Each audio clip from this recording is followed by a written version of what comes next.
السلام علیکم ناظرین، نوین وقار جو نہ صرف ایک بہت زبردست اداکارہ ہیں بلکہ ایک ماڈل بھی ہیں، اور جب ان کی شادی اصفر سے ہوئی تو لوگوں نے انہیں بہت ٹرول کیا کہ انہوں نے سلمیٰ حسن کا گھر خراب کرتے ہوئے اپنا گھر بسایا ہے، یہ گھر توڑنے والی ہیں۔ اصفر جو ہیں پہلے سے شادی شدہ تھے اور سلمیٰ حسن ان کی پہلی بیوی تھی، جن کا شوبز انڈسٹری میں بہت نام بھی ہے، اور اصفر بھی جو ہے شوبز انڈسٹری سے تعلق رکھتے ہیں۔ نوین وقار اور اصفر کے درمیان ازدواجی زندگی آگے جا کر زیادہ خوشگوار نہیں رہی، اور تلخیاں بہت زیادہ بڑھ گئیں، ایک دوسرے کو وقت نہیں دے پاتے تھے اصفر کی، کیونکہ سلمیٰ حسن سے ایک بیٹی بھی تھی اور وہ اس سے بھی ملتے تھے۔ قصہ مختصر، ان کی 2015 میں جو ہے علیحدگی ہو گئی۔ جب ان کی طلاق ہوئی تو لوگوں نے نوین وقار پر بہت ٹرول کیا کہ انہوں نے سوشل میڈیا پہ آ کر یہ بات اس لیے نہیں بتائی کیونکہ انہیں پتا تھا کہ انہیں لوگوں کی ہمدردی حاصل نہیں ہوگی، انہوں نے کسی کا گھر خراب کرتے ہوئے اپنا گھر بسایا تھا۔ اس کا جواب نوین وقار نے ابھی حالیہ ایک پروگرام میں دیا۔ انہوں نے کہا کہ ہمارے والدین نے ہماری ایسی تربیت کی ہے کہ گھر کی کوئی بات چار دیواری سے باہر نہیں جانی چاہیے۔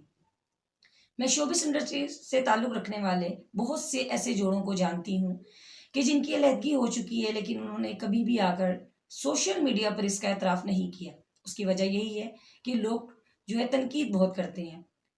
شیروز سبزواری جن کی اپنی بیوی سے جو ہے طلاق ہو چکی ہے، لیکن انہیں بھی اپنی بچی سے ملنا پڑتا ہے، اس کی وجہ یہ ہے کہ وہ ایک ساتھ کام بھی کرتے ہیں۔ ابھی ایک حالیہ فلم جو ہے بنی تھی جس میں یہ دونوں ہمیں ساتھ بھی نظر آئے، تو بچوں کی خاطر جو ہے والدین کو ملنا بھی پڑتا ہے۔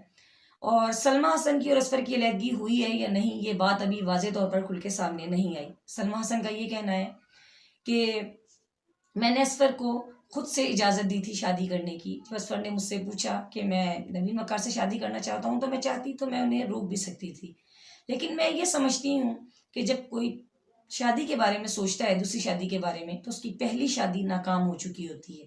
یہ کوئی افیئر نہیں تھا جسے میں روک سکتی، اور میں ان کی زندگی میں کسی دوسری عورت کو برداشت بھی نہیں کر سکتی تھی۔ یہی وجہ ہے کہ میں نے اپنا راستہ الگ کر لیا اور اصفر کو شادی کرنے دی۔ اب ایک ساتھ جو ہے ڈرامے میں اصفر اور سلمیٰ حسن کام بھی کر رہے ہیں۔ دوسری جانب میں بات کروں گی آمنہ الیاس کی۔ آمنہ الیاس نے اپنی پرسنل لائف سے ریلیٹڈ پہلی مرتبہ سوشل میڈیا پر کوئی بات کی۔ انہوں نے ایک جملہ ایسا بول دیا جو انہیں بہت بھاری پڑ گیا۔ انہوں نے کہا کہ ان کی جو والدہ ہیں ان کا میکے کی طرف زیادہ رجحان ہے۔ اس پر لوگوں نے بہت ٹرول کیا کیونکہ ان کی جو والدہ ہیں وہ کرسچن تھی، اور جب انہوں نے شادی کی تو مسلمان ہو گئی تھی، تو لوگ یہ کہہ رہے تھے کہ پھر ان کی والدہ نے اسلام قبول نہیں کیا جو ان کا رجحان میکے کی طرف ہے۔ اس کا جواب دیتے ہوئے آمنہ الیاس نے بتایا کہ ہم 4 بہنیں تھیں، اور میری جو بڑی بہن ہے اس کو 20 سال کی عمر میں دل کا دورہ پڑا اور وہ فوت ہو گئی۔ میری والدہ ایک نرس تھی، میرے والد جو ہیں وہ ہربل ادویات کا کاروبار کرتے تھے۔ کراچی میں جب ان کی ملاقات ہوئی تو محبت شادی میں تبدیل ہو گئی، اور میری والدہ نے اسلام قبول کیا۔ جب میری والدہ مسلمان ہوئی، انہوں نے اسلام قبول کیا، تو ان کے خاندان والوں نے جو ہے ان سے لا تعلقی ظاہر کی۔ قصہ مختصر، 4 سال کی جب آمنہ الیاس ہوئیں تو ان کے جو والد ہیں وہ فوت ہو گئے، اور ایسے میں جو ان کے ددیال والے ہیں انہوں نے ان کے سروں پہ ہاتھ نہیں رکھا، ان بچوں کی حق تلفی کی، اور ان کے ننھیال والوں نے جو ان کی والدہ کا ساتھ دیا۔ یہی وجہ ہے جو ان کی والدہ اپنے میکے والوں سے ملتی ہیں، کیونکہ والدین جیسے بھی ہوں، بہن بھائی جیسے بھی ہوں، وہ برے وقت میں آپ کے کام ضرور آتے ہیں۔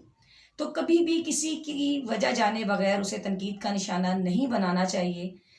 آمنہ الیاس کی جو والدہ ہیں ان کی زندگی بہت تکلیف دہ گزری، انہوں نے بہت سی مشکلات فیس کی، اور جب ان کے والد کی ڈیتھ ہوئی تو انہوں نے اپنے کیریئر کو، یعنی کہ وہ جو نرسنگ کا ان کا شعبہ تھا، اس کو جاری رکھا، اور اس کے ذریعے اپنے بچوں کی نہ صرف کفالت کی بلکہ ان کو پڑھایا لکھایا۔